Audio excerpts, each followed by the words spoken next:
Bishop Academy Books.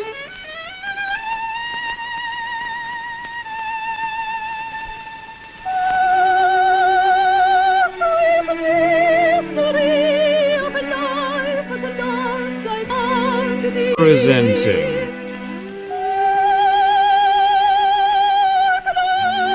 The Children's Encyclopedia by Arthur Mee.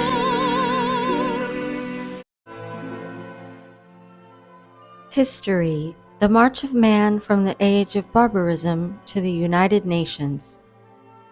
Man sets out on a journey. Every story in the world has grown out of the story we are going to read. Every picture in the world has grown out of the picture we are going to unfold. And every discovery that has been made by the inventors and the men of science since life began has come from the discovery unveiled in this journey we are now set out to take together. For we are setting out to follow the rise, the growth, and the adventures of the very greatest thing on this planet, the thing which stood up in the midst of barbarism and chose a road which led to civilization, which found itself shut in on every side by ignorance and broke a way through to knowledge, which was so feeble that any beast of the field might have stamped it out of existence, yet which discovered in itself the secret of all power and dominion. We are going to consider the wonderful journey of man through time. Many thousands of years after the flames which wrapped the whole earth had blown away, many thousands of years after the steaming vapor which clouded it all round had lifted into the sky, and many thousands of years after life in myriad forms had appeared on its surface, there came into existence a creature different from every other creature under the shining sun. Millions of years had gone to the making of this astonishing creature. A period of time so tremendous that we may call it almost an eternity had passed over this beautiful and mysterious earth before there came into the world of life a creature radically different from all the other inhabitants of earth, yet so like some of them that from an outside view it might have been confounded with them. The difference was invisible. The thing which separated it from all other living forms was inward and spiritual. This creature had a mind, and this mind was the most wonderful thing existing in the world. Man stood in the dense primeval forest and looked about him with eyes which seemed no different from the eyes of apes and tigers, elephants and birds, snakes and bears. But behind those eyes of his was a mind which reflected on what he saw. All the rest of creation looked. He alone observed. Something within him could not rest content with the instincts he had inherited. Like the rest of creation,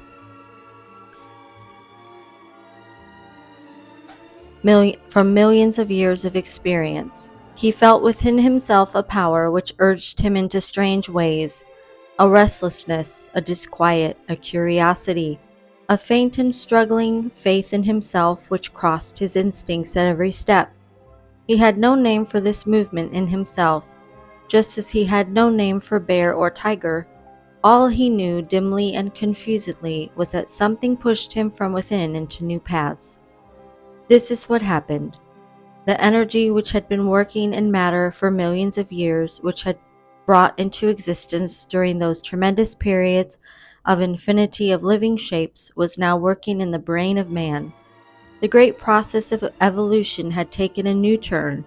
The body had been fashioned. It was now the turn of the mind. Henceforth, evolution was to be the story of man's soul. Now we can see how it was that this creature of the forest felt within himself a movement away from his animal instincts.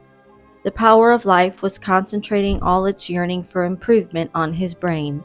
He was to be the Adam of a new race. No longer was the elephant to excel in strength, the tiger in swiftness, and the serpent in subtlety, the ape in knowledge. No longer was the earth to remain a vast wilderness. No longer was time to lack a chronicler. Life, pressing forward in its passion for improvement, needed a gardener, a discoverer, a historian. In man it had found its opportunity. The first difference in man, distinguishing him from all the other creatures, was observation. Think about that word. for it is the foundation of every single thing that has happened since the dawn of human history. Man found himself looking at things with a particular attention. Perhaps the first thing he looked at attentively was his own hand, turning it over and over, closing and unclosing its fingers, examining the bend of the knuckles, observing the tension and relaxation of the muscles.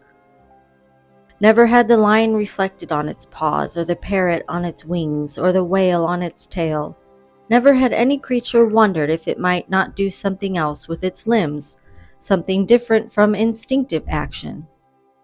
But man, observing his hand, reflected on it and wondered. We must remember that as yet there was no language. There was no name for any creature, no term for anything. Man did not say to himself, I have a hand, and my hand is composed of 4 fingers and a thumb. He did not look about him and say, this is a tree, that is a flower, yonder goes a panther. He had no words of any kind in his mind, no speech on his lips. Like other animals, he uttered sounds, expressing satisfaction or fear. Like other animals, he could convey to his fellows in an instant the feeling of alarm or the sense of caution. But neither the things about him nor the sensations within him had any name. We must picture him at dawn of the human history, standing in a maze of wordless thoughts, torn between the 2 paths of instinct and reason. We must not think of him as a creature suddenly dumped down on earth with no experience to help him. His experience reached right back to the first stir of life on this planet. He knew indeed many things. That he knew quite as much as the elephant, the bear, and the snake. But he was more confused than any other creature because, whenever he did anything instinctively, a movement within him suggested he might have done something better or different. This was a new birth on our planet, the birth of mind. Instinct said to man, do this, so imperiously he did it, just as the tiger and jaguar do what instinct tells them. But after man had obeyed his instincts, reason bothered him with questions. Was that the best way to act? Might he not have done something better? The next time the same thing occurs, let him think before he so blindly obeys the unthinking impulse of instinct. A tragic position. How much happier is the bird that wings and sings without thinking how or why, that builds its nest exactly as its ancestors built theirs 10 million years ago. But with the tragedy, what a marvelous romance. Man may be torn between instinct and reason, he may be confused and perplexed, but at least he has something to console him for this civil war within his brain. He has a feeling he can outwit his enemies. Imagine him setting out one morning in the fall of the year to pick blackberries for his family. He's bending over a bush when he hears a soft padding noise behind him. He turns his head. A few paces away is a huge bear. Instinct bids him fling away his berries and run for his life. He charges up a hill. Breathless and terrified, he reaches the top. He looks down, and there's the bear climbing after him. Instinct says, run. He obeys, but catches his foot in a huge stone and falls. Reason, as quick as instinct, says to him, don't you remember how you took a little stone in your hand yesterday and threw it at a tree? He springs round, seizes the big stone in his 2 hands, lifts it above his head, and hurls it at the bear. A wonderful thing has happened. The stone struck the bear on the side of its head, and the bear lost its foothold and went tumbling down the hillside. Now it lies at the bottom of the valley.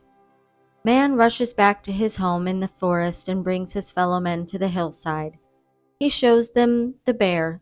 He points to the stone. He acts the scene for them. He lifts the stone, raises it above his head, and flings it from him. The others imitate him. Something has come of observing the human hand, of not taking that hand for granted, wondering about it, reflecting about it, and experimenting with it. Man has discovered he need not run away. His hand has become his plaything. He takes up a stone and flings it at a snake 20 yards away. A bird flies over his head and he flings a stone in the air. He stumbles over the bough of a tree, broken by a winter's gale. He drags it along, pulls it after him, breaks an arm of it off, and swings the branch over his head, flings it ahead, picks it up again and takes it home with him.